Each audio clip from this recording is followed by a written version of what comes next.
जिल्हा परिषद पालघर येथे लोकमान्य टिळक यांची जयंती साजरी। दिनांक 23 जुलै 2024 रोजी जिल्हा परिषद पालघर येथे लोकमान्य टिळक यांची जयंती साजरी करण्यात आली।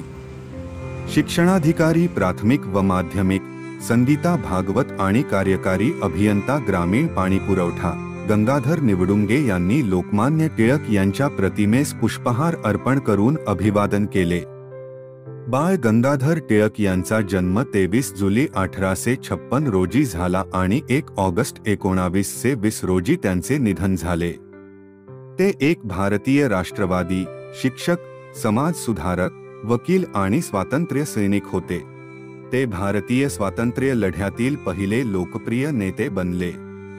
त्यांना राष्ट्रवादाचे जनक देखील म्हटले जाते। बाळ गंगाधर टिळक हे ब्रिटिश राजवटीत स्वराज्याचे पहिले आणि खंबीर पुरस्कर्ते मानले जातात। स्वराज्य हा माझा जन्मसिद्ध हक्क आहे आणि तो मी मिळवणारच हा नारा लोकमान्य टिळकांनी दिला होता। अशा थोर महापुरुषाची जयंती आज साजरी करण्यात आली।